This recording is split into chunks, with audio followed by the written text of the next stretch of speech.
right, so it should be pretty loose. I could keep going, but we still got the neck and the carcass attached. So what I'm gonna do is I'm gonna switch gears and come back and turn this skin inside out and continue to skin this neck area.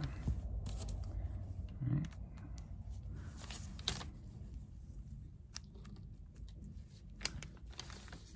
So I'm just kind of pulling on the skin. There's my wing, still connected a little.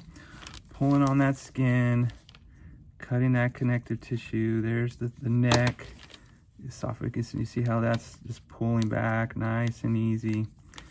And we've got a lot of fat in here we got to clean off. But now we're right at the base of the skull. Right, and I've already started to cut that head, or cut the skin away from the head.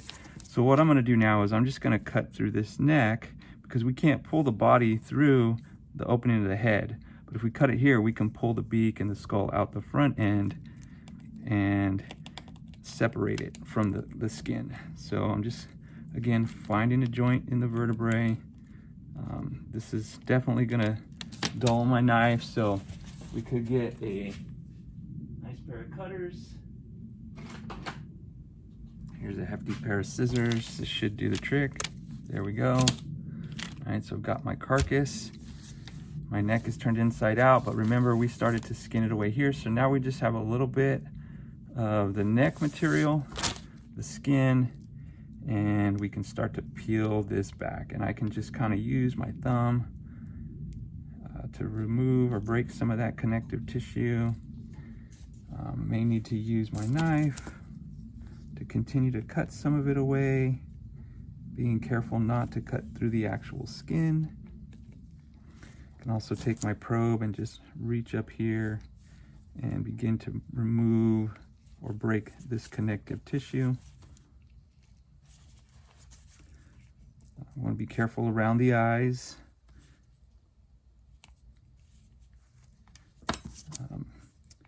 Again, if we're doing a museum mount, then we're just going to leave everything attached and we're going to peel it inside out and remove all this connective tissue. But because this is going to be a lifelike mount, I'm actually going to use an artificial head here.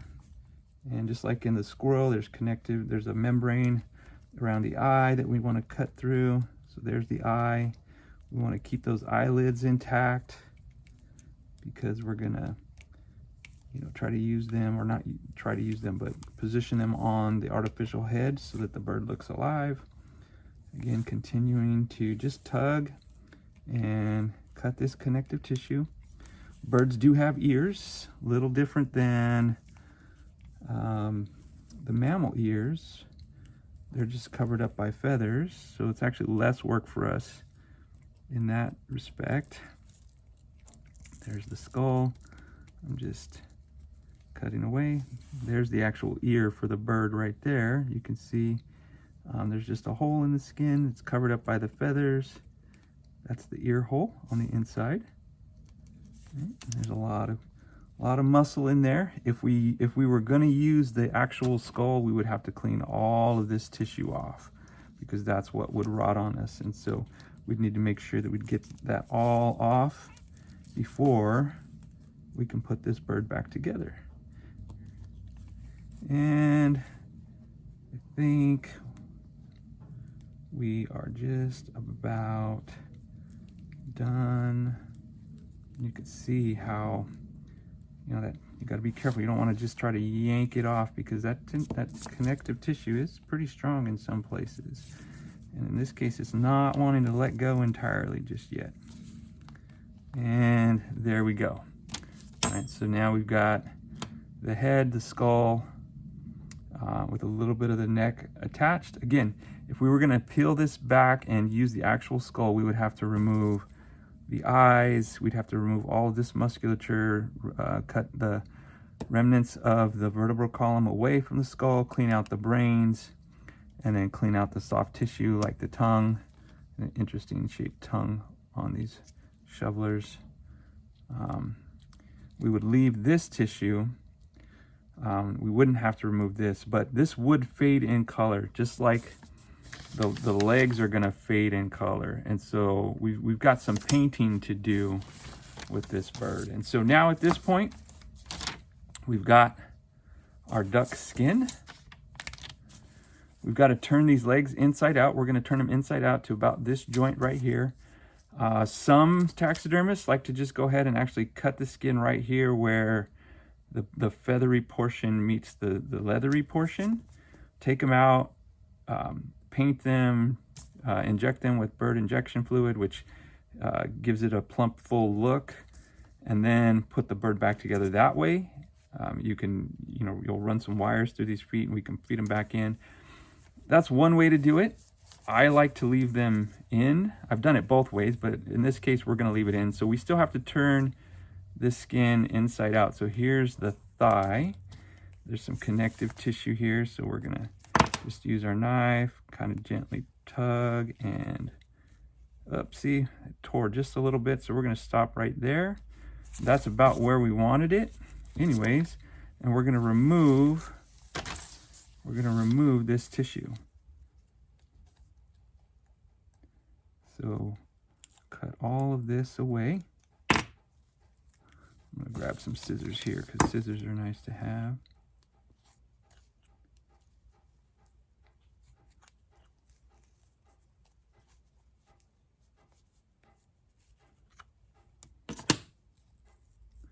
And all of this muscle is going to come off.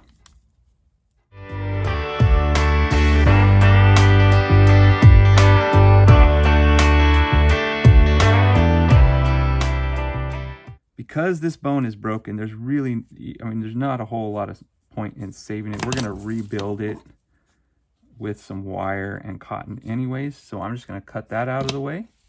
And so we've got this one done, still attached.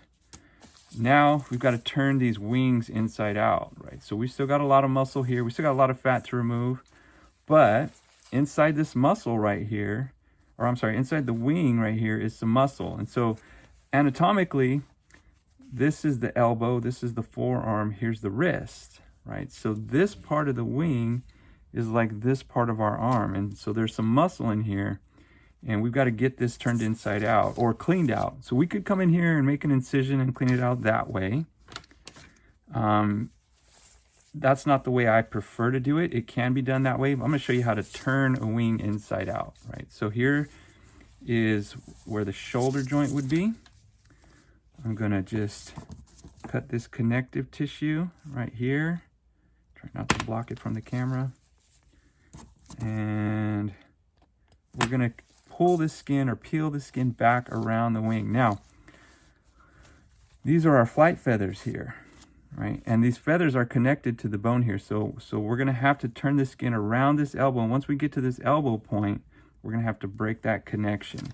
Some people don't like to do that, so they'll make this incision and remove the meat that way. That way those feathers, lay a little more naturally, I guess. But both ways work. I prefer to just turn them completely inside out and then put them back together.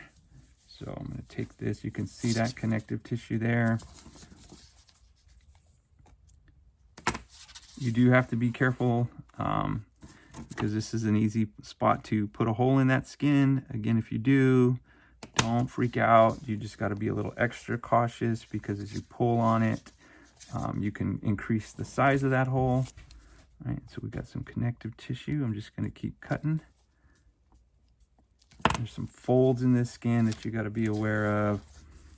So you can see here, right there we go. So we're just about to what would be that elbow. We're at that joint. You see, I'm just kind of gently pulling and letting that skin come away or peel away as it likes. Now we're at that elbow.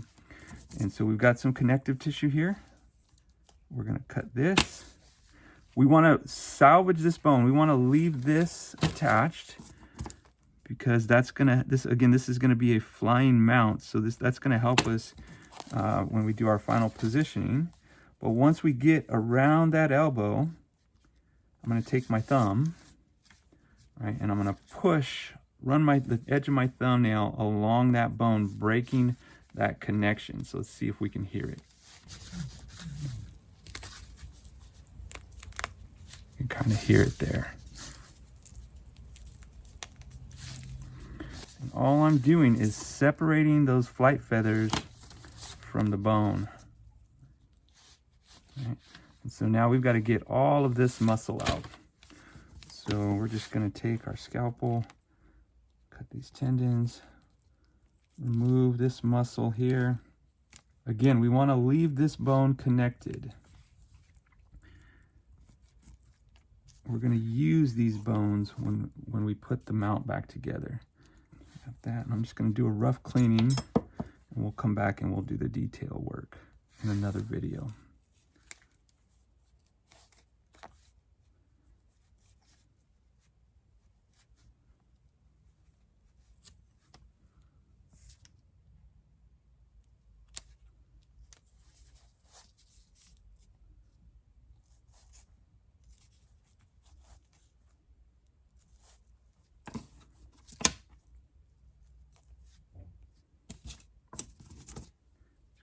In here with my scalpel and follow that bone, loosen up that muscle, and then cut it away.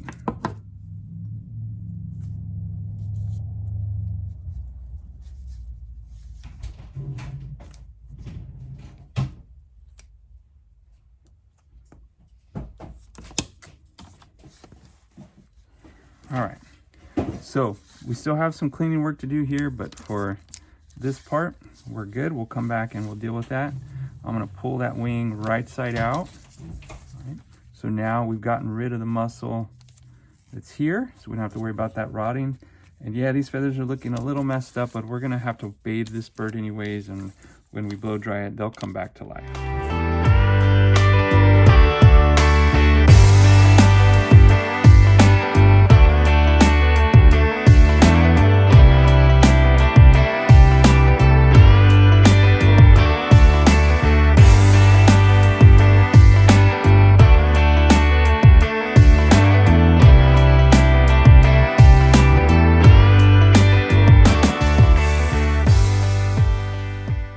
So we still got some attention, or we need to pay some attention to this. We did some detail cleaning, but this is where we're gonna stop for this video. So what we've done is we started with the whole duck. I'm gonna turn these wings right side out. And we made an incision, a ventral incision along the belly. We opened this bird up. We removed the legs at the knee. We cut through the spine. We've got I'll demonstrate how to remove these oil glands later in the next video because we've got a lot of fat to clean in here. All right, we separated the wings at the shoulders. We removed the skull in this case. And we're gonna use an artificial head. If we were gonna use the skull, the original skull, we'd have to turn this inside out all the way to the beak and clean out the eyes and the brain and all of the soft tissue around the beak. And we turned our wings inside out and we did a cursory fleshing, like a real quick fleshing. We got to come back and pay a little more attention to some of the muscle on the bone here. But what we're going to do right now, like we do with all of our skins, is we are going to apply some Insta-preserve.